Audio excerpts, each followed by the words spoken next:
All right, I think I'm live, and I'm not sure exactly how to work this thing either, so I might need some help. But my name's Dan Kraus. Have I got anybody in the room? Zero viewers. All right.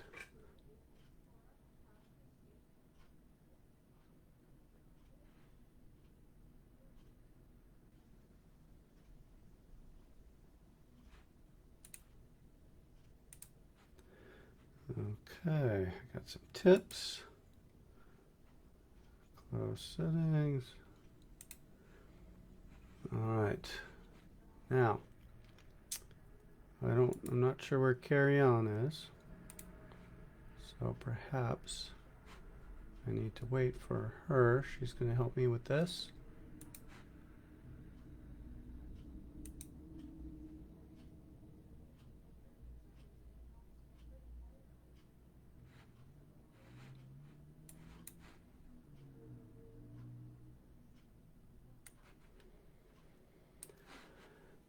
Okay.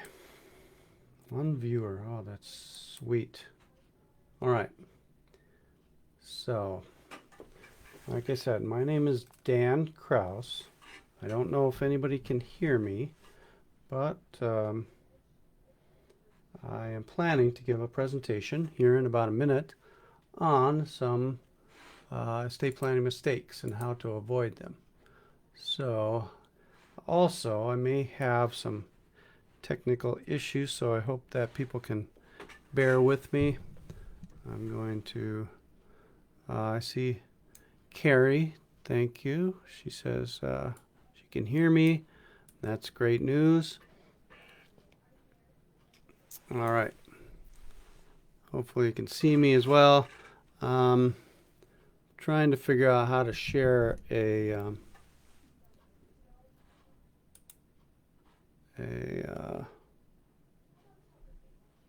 a screen. There was a place to share a screen. I think we've had this problem before. Um, as soon as the live thing starts, the shared screen stops. So let's see. I'm looking for a place to share the screen.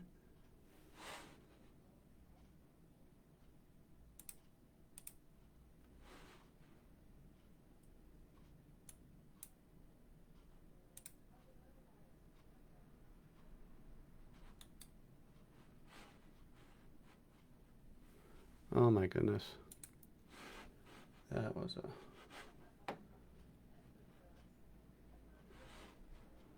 mistake. All right.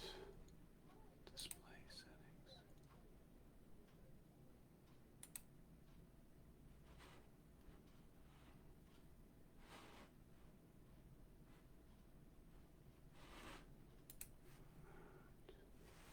Backspace. Okay. Sorry. I really apologize for the technical difficulties here. I can't seem to share my screen. If anybody knows how to share a screen on this thing, I would really love to hear it. All right. Distribution, interactivity, dashboard. Okay.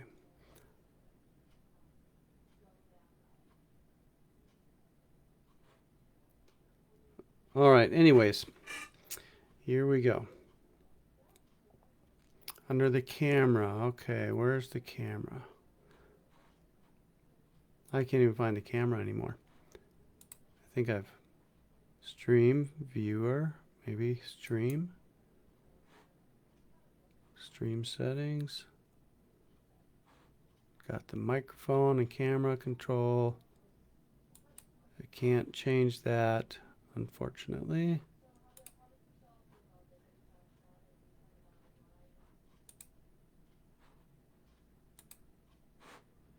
All right. I guess I really ought to have practiced this before.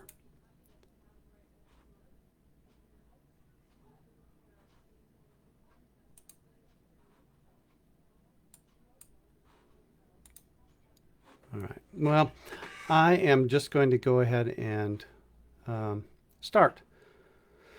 So you'll have to imagine that you're seeing my my slides here, and I'm just going to tell you that my name is Dan Kraus. I am an estate planner. I'm going to do a presentation on some estate planning mistakes that people make.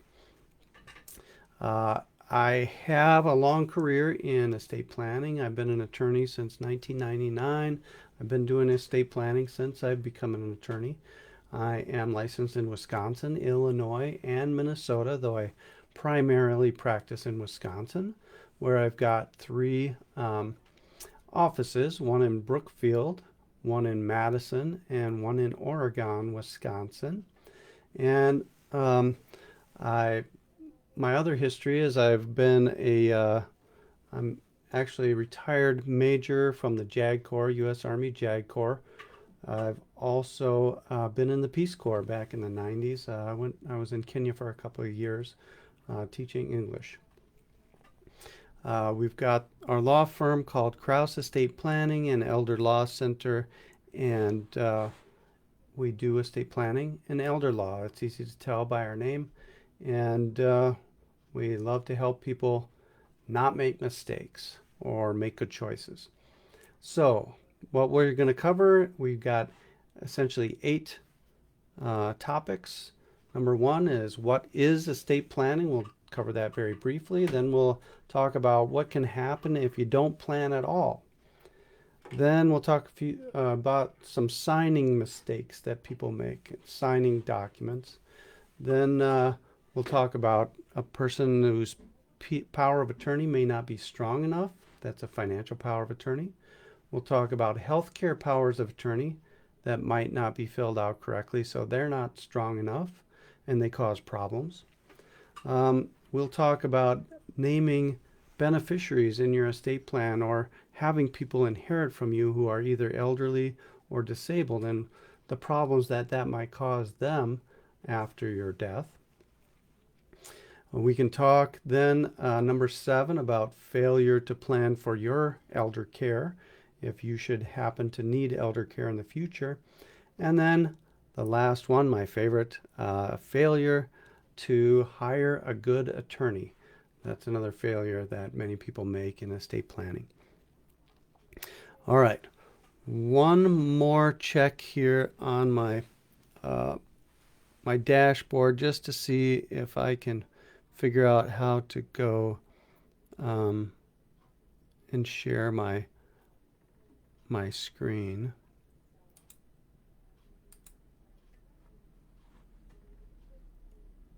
It's not becoming really clear to me, so I'm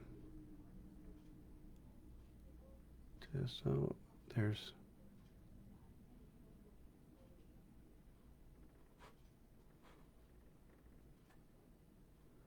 create a clip, publish a poll, schedule a live video event. Okay. Nothing. All right.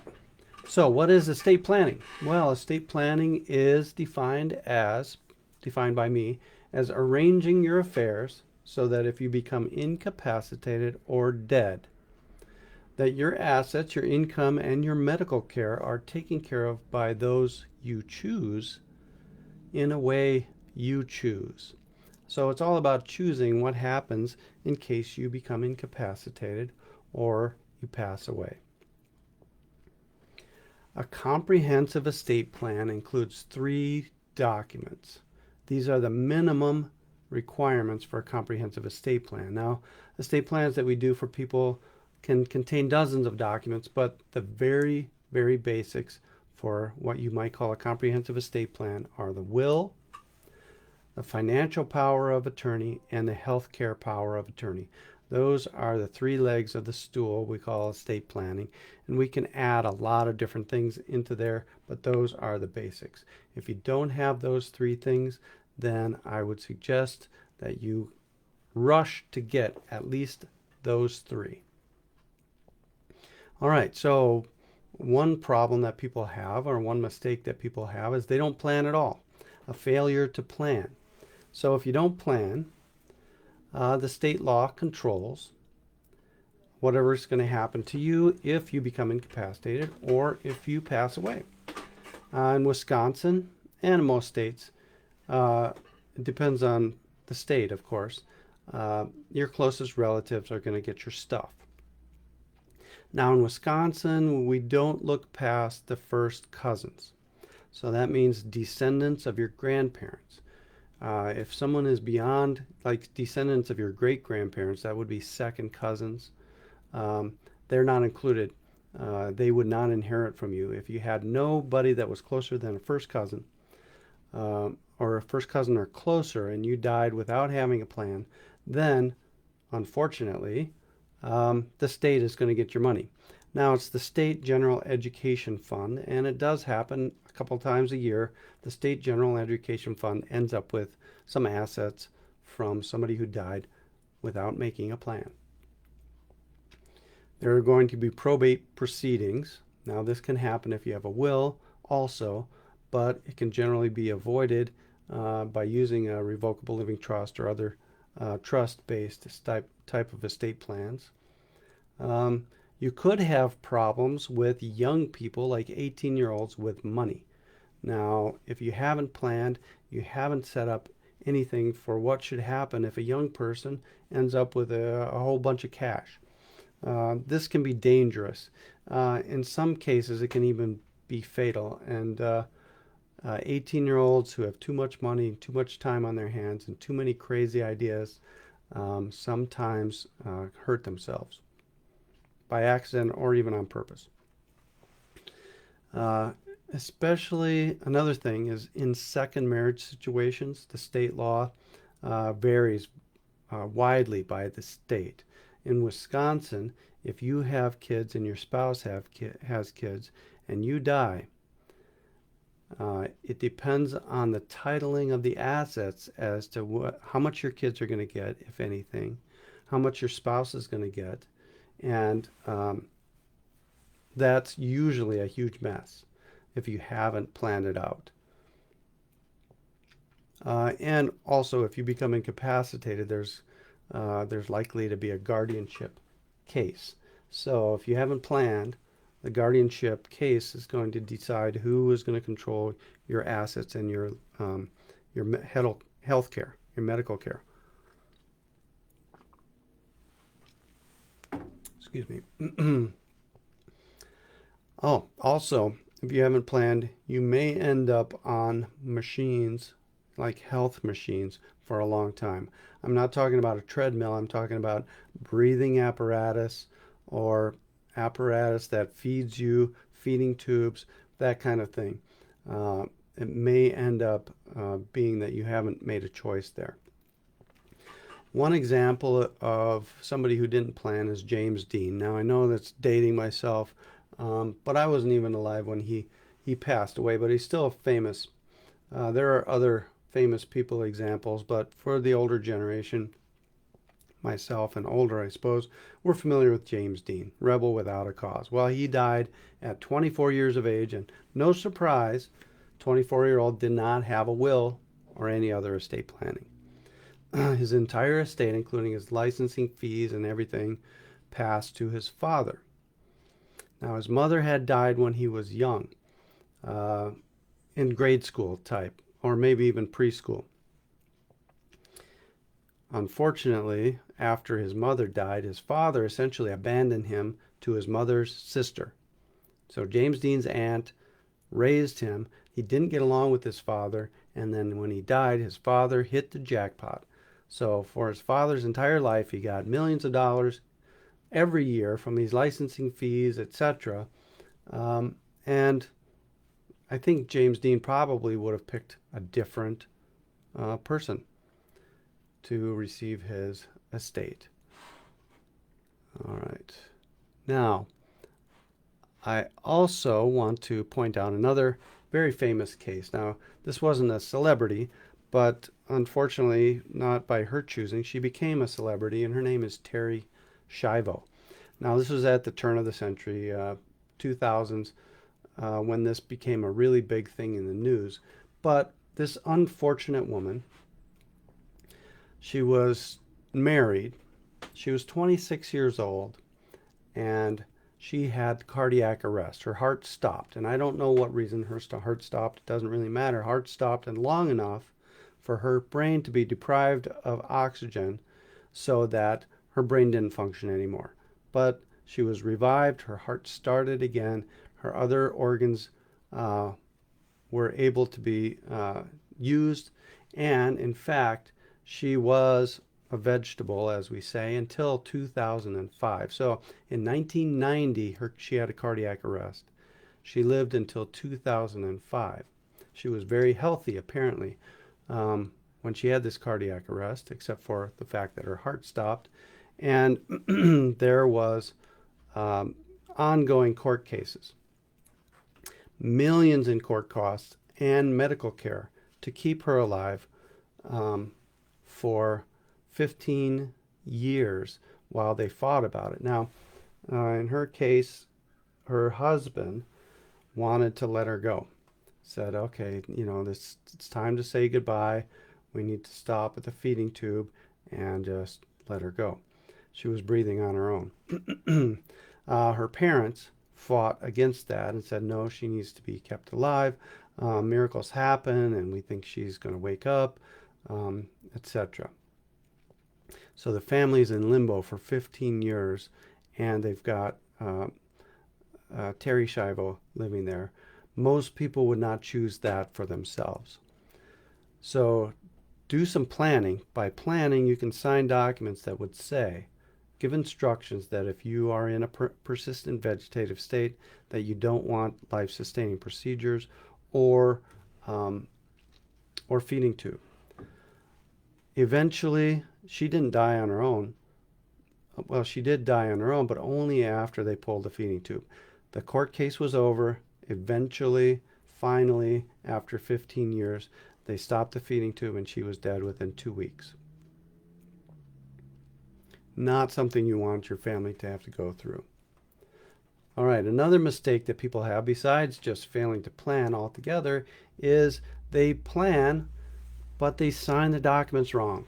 Now, I've seen this several times, and it's heartbreaking. In one case, I had a case where a young man died. He was probably in his 30s. He had created a will, and he put that in a safe deposit box.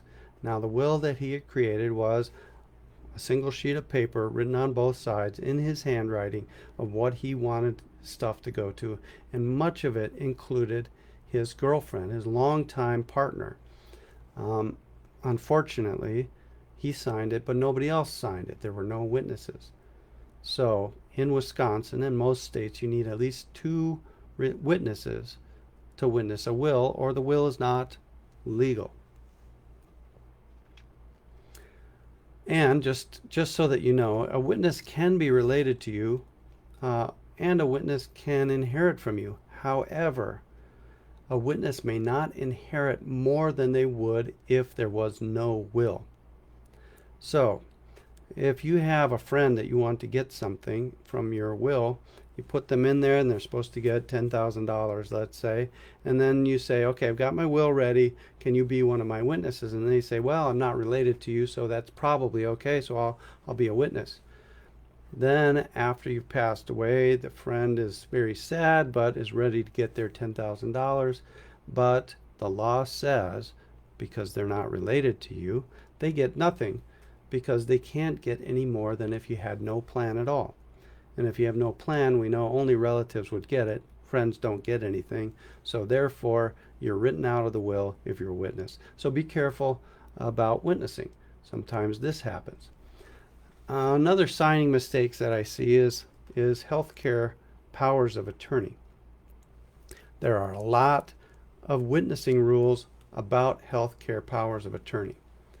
So, a healthcare power of attorney must be witnessed by 2 people. Those 2 people must be at least 18 years of age. Neither of those people may be related to the principal by blood or marriage. Now, the principal is the person creating the power of attorney for health care.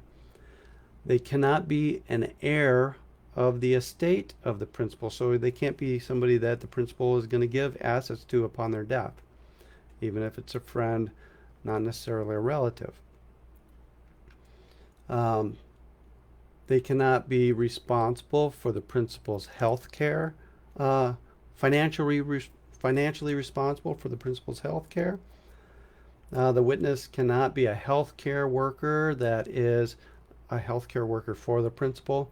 Now, that doesn't mean no health care worker can witness your documents. If you have a nurse in the family, they can perhaps witness, but they would be related by blood or marriage. So they can't really witness your documents, and they can't be an employee of a healthcare facility where you're being treated. Now, there's an exception for, let's see, you can have a pastor or somebody that does pastoral services at a healthcare facility be a witness, and you can also have a social worker be a witness. But those are the only two employees of healthcare facilities who can be witnesses. Let's see. Also, you cannot be one of the agents named in the healthcare power of attorney. So there's tons of rules about who cannot witness healthcare powers of attorney. So be very careful about that. Now, financial power of attorney also in Wisconsin has rules.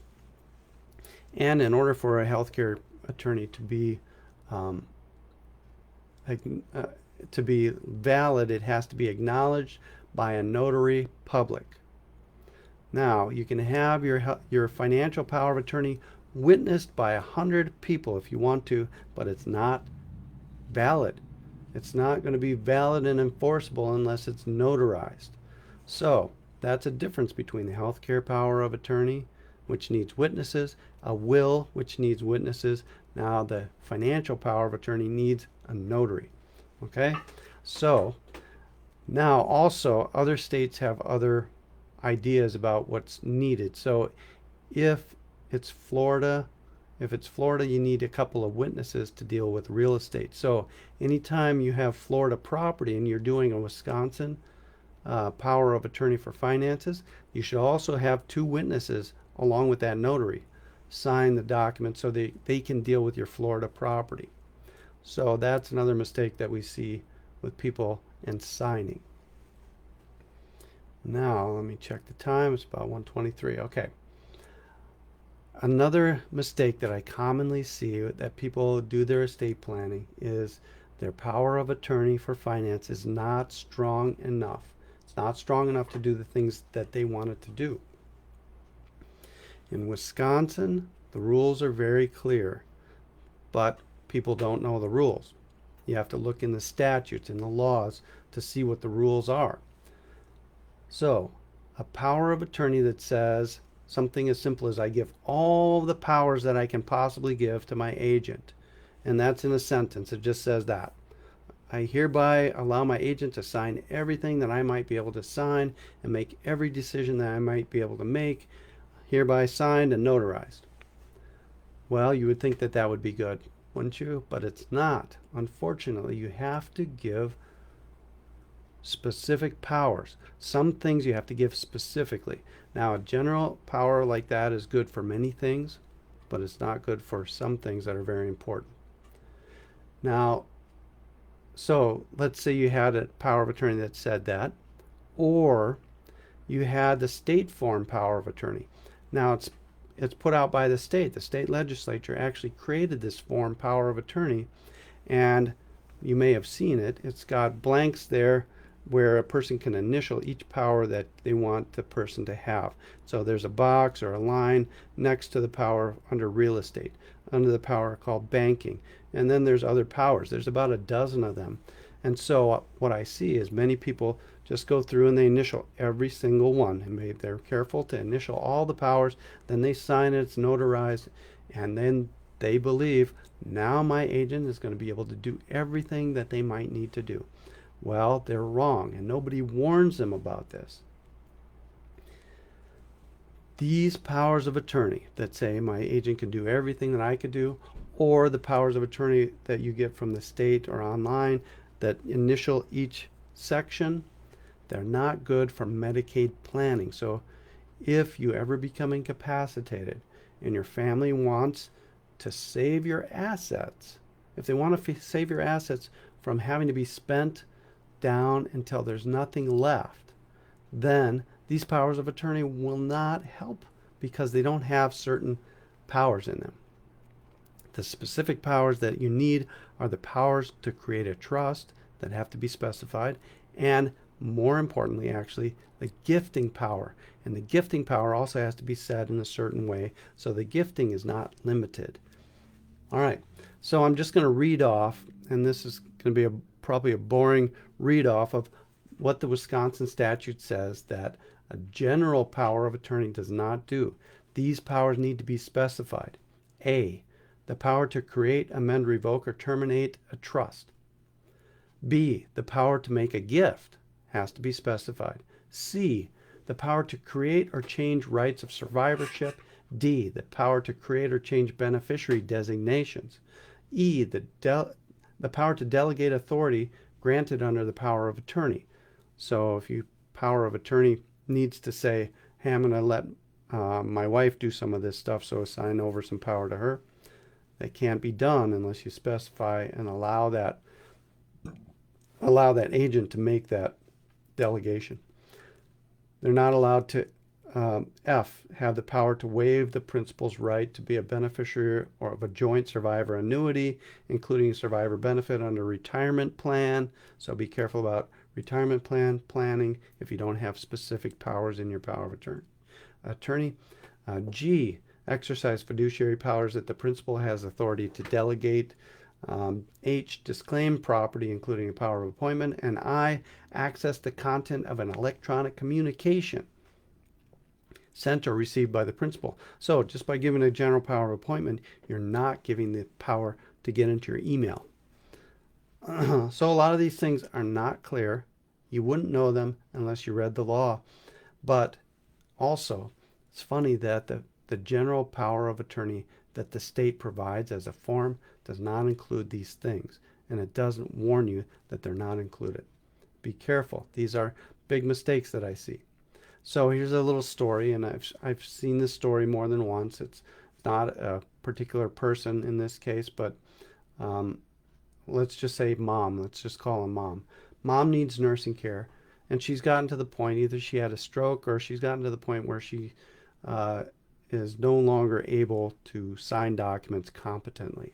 So she can't make a new power of attorney. She can't afford the nursing care without losing everything. And her Wisconsin state form power of attorney specifically does not allow gifts of unlimited value. And that's another thing. If you just say that my power of attorney, my agent, may gift, the gifting is limited to a certain value. So you have to give the ability to gift above a certain limit or unlimited gifts. So what's the result of having this unfortunate power of attorney that nobody knew was defective? Well, the family just watches the assets drain away, and nobody can help plan for this family's ability to keep their money instead of just wasting it or using it on health care. All right, so healthcare power of attorney. Sometimes these are not strong enough. Now, the healthcare power of attorney in Wisconsin has a form, a general form, and that's the one that most people use. Now, you can use different forms, but we like to use the one that all the healthcare facilities recognize. And there are places in that form where you make choices. You check yes or no, or you check things that you want, and you don't check things that you don't want, etc. The first choices are, would you allow your agent to admit you into a nursing home?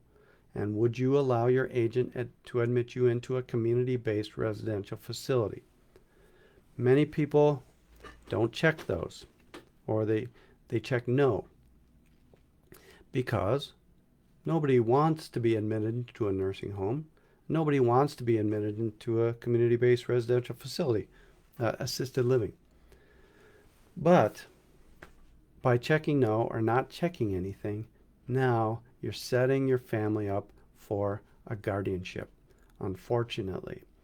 Now, just by checking yes does not mean that you want to be in a nursing home or a community-based residential facility. What it means is that you give your agent the ability to make that choice if they need to, and that way they can legally sign you in. If you haven't done that, the health care facility cannot admit you. They cannot, except for emergency basis. They can't keep you there long term. A guardianship in the court must be started and finished in order for you to stay in a healthcare facility long term. Like it or not, a lot of us are going to end up in a healthcare facility towards the end of life, and we want to be able to have our families make those choices for us. A guardianship in the court is not a cakewalk. It's expensive. The money comes out of your assets, and the worst part is you lose all your ability to make any legal decisions for yourself. All right, so another way that people make mistakes on estate planning is they don't plan for elderly or disabled beneficiaries, or they plan for them but they don't plan in the proper way. So if they want to give their parents things, let's say, and the parents are elderly, they may be just throwing the money away if the parent ends up in a long-term nursing care type situation. If they're giving assets to a child or another relative or a friend who's disabled and on benefits, having means-based benefits, that can interrupt their benefits. It can actually be more harm than good by giving them these assets. So specifically, means-based government assistance, the biggest categories are SSI, that's Supplemental Security Income, or Medicaid. People who are on SSI or Medicaid are not allowed to have very many assets. And so by giving them cash or other inheritance, they can lose their benefits. So they should be given their benefits in a special needs trust. And that's not that hard to do if you know what you're doing. The inheritance for a special needs person just needs to be done in a careful way so that their assets can go into a special trust handled by another relative perhaps, or a professional trustee, and then they can have the use of those assets, but the assets are not considered to be theirs, and so if they're used in the correct way, they don't knock the person off of their benefits. All right, and please don't just disinherit somebody because they're disabled. That's not nice. Do it the right way. All right, so another thing that people do is they fail to plan for elder care. Well, before we start into that, because this is the second to my last topic, I see that there's a couple of comments. All right, Carrie says, how do I know which type of power of attorney or powers of attorney I will need? Well, if you have family members, especially younger family members, so these would typically be grown kids or like siblings, depending on your own age, that you trust, that you really trust with everything, then give them as broad a power of attorney for finances as you can. If you trust them to make all the right decisions, that they're not going to steal from you, and they've got a nice solid family relationship, they've got, you know them well, you've always known them, and they've proven themselves to be trustworthy, then give them as broad a financial power of attorney as you can with all these specific things allowed, so that no matter what comes up in your life, you're going to be covered. Now, some people like to limit the power of attorney so that it's only active if the person becomes disabled or incapacitated. That way, you know that the person can't use the power of attorney unless that case comes up, and then they need to use it, they can use it. Everybody should also have a healthcare power of attorney. Now, in some states, many states, it's called a healthcare directive or advanced directive, but you want to fill it out and make sure you give the powers and instructions to the people as to what you would want to have happen if you can't make healthcare decisions for yourself. Everybody should have those two powers of attorney. In fact, just coincidentally, my daughter's going off to college soon, so we did those powers for her so that her mother and I could make decisions for her if she needed to. So even young people should have these powers, because once they're 18 in Wisconsin, parents can't make those decisions for them if something happens. They're an adult. They're not able to be controlled anymore by the parents, even if the child is no longer able to make decisions for themselves. All right, now failure to plan for elder care. That's another mistake that many people make, is that so many people fear the death tax. The death tax has been, that drum has been pounded for years and years and years, and now less than 1/5 of 1% of the population fits into a category where they would have to pay any death tax. You have to have more than $12.92 million in 2023 if you die in 2023 to pay any federal estate tax. Now, Wisconsin doesn't have an estate tax for the state, so all we're worried about is the federal estate tax. Now, there are other taxes that are paid on death or after death, but some of them actually they go away once you die.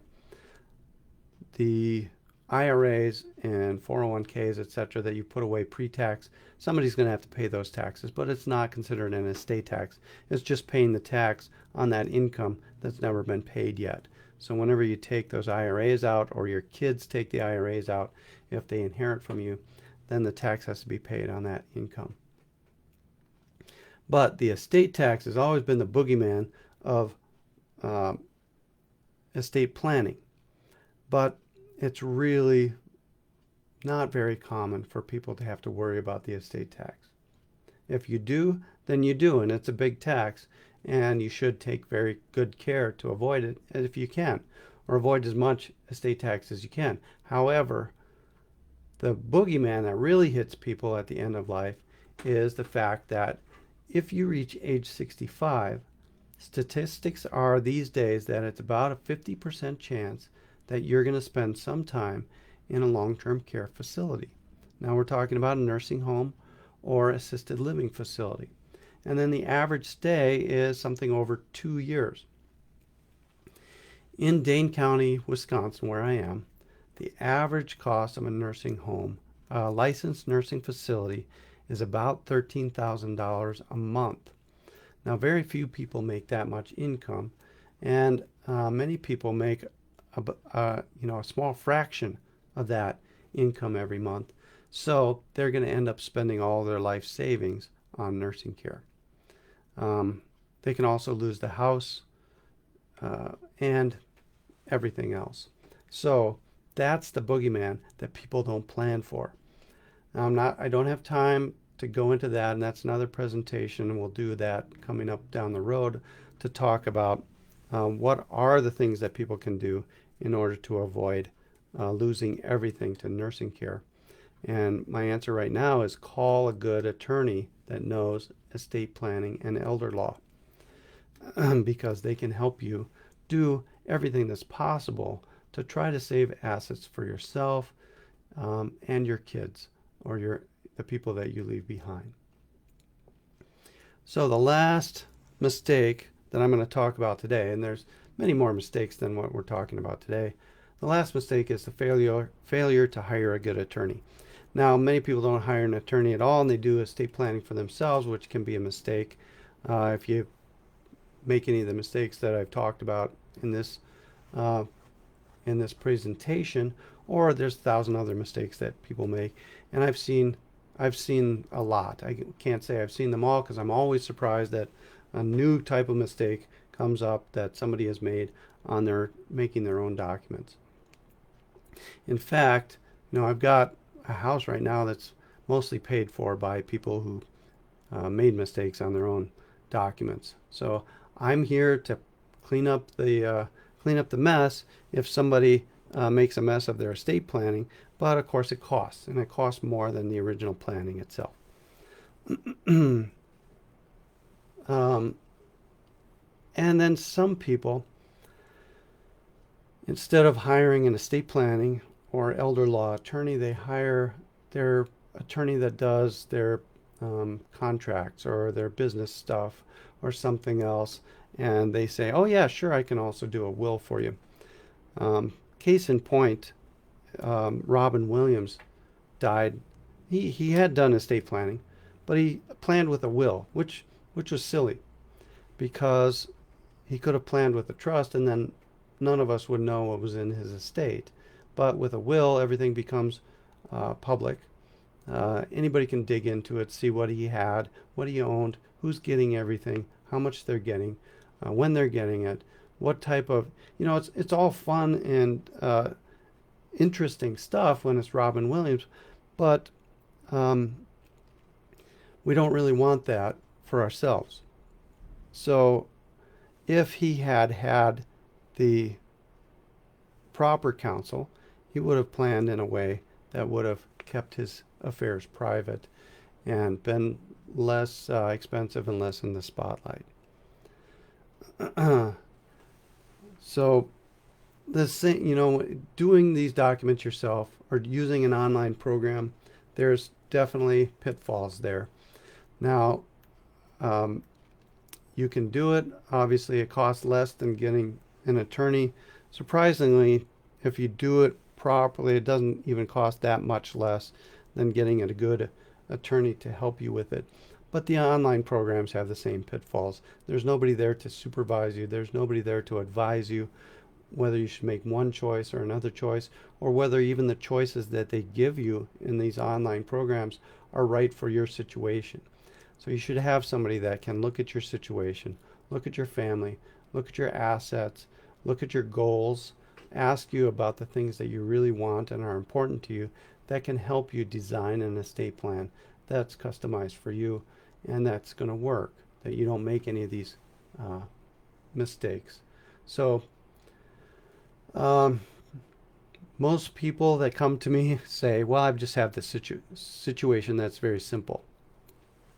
And then when we start talking to them, we find out that, well, they're on their second or third marriage and they have kids that aren't their spouse's kids, or they have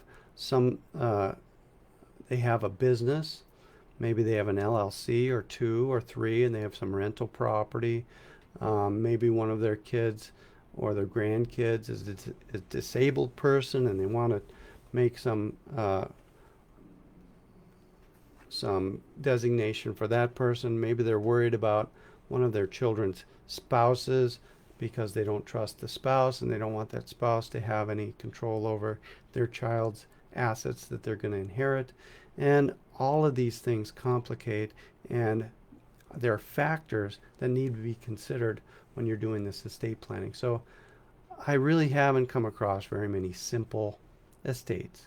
Now, if you have a situation like my daughter's situation where she does have a simple situation because she's 18 years old and she really doesn't own very much. She's not married. She doesn't have any kids. And currently she lives with me and she's not even away at school. She's got a car and a bank account, a couple bank accounts. That's a fairly simple situation, but it could become very complicated very quickly if, God forbid, she would have a car accident and she became disabled or incompetent or something else. And now that very simple situation has become very complex.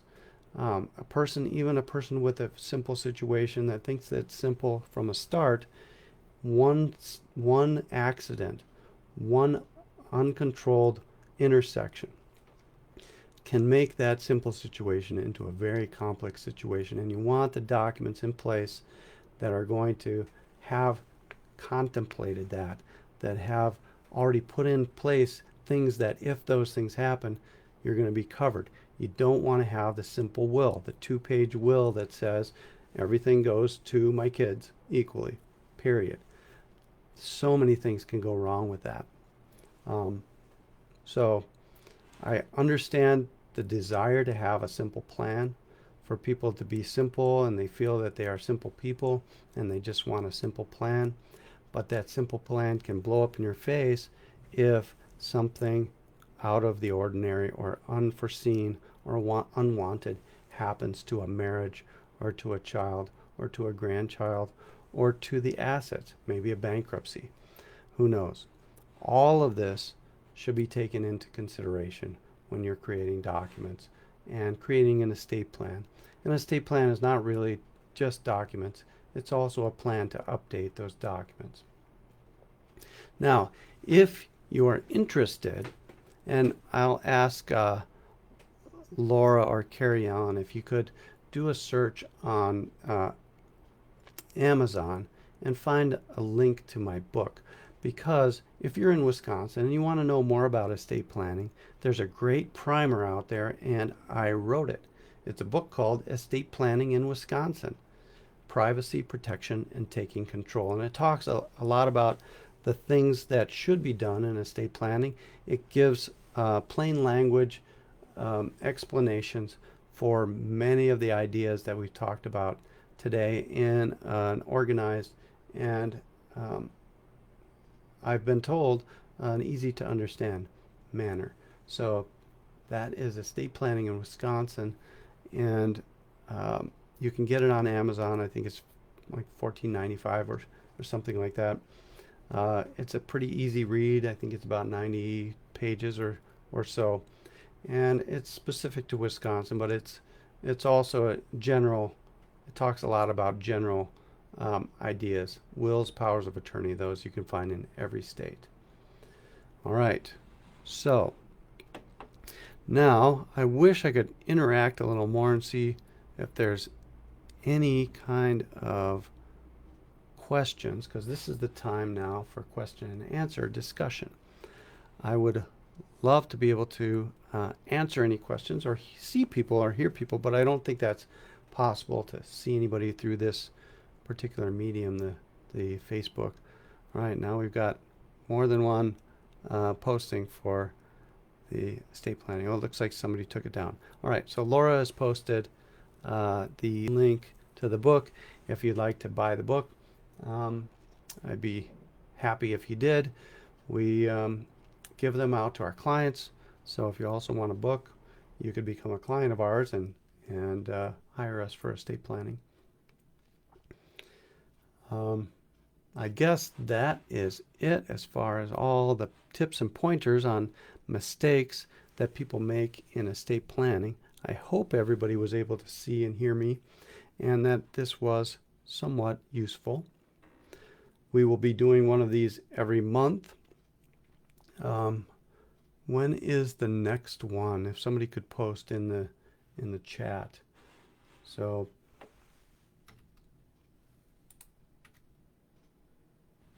it's June or July.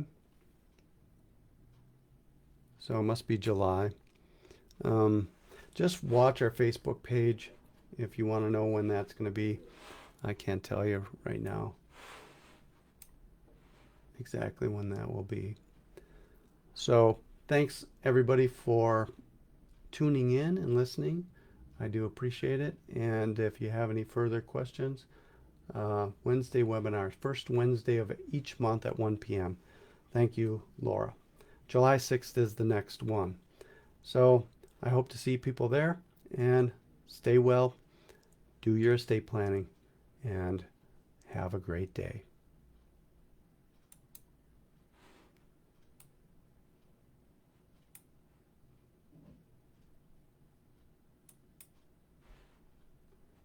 All right, now I know I'm still alive, so if you're still there, you can probably still see me, but I need to figure out how to end this while saving the video. Okay. All right. Thanks, everybody.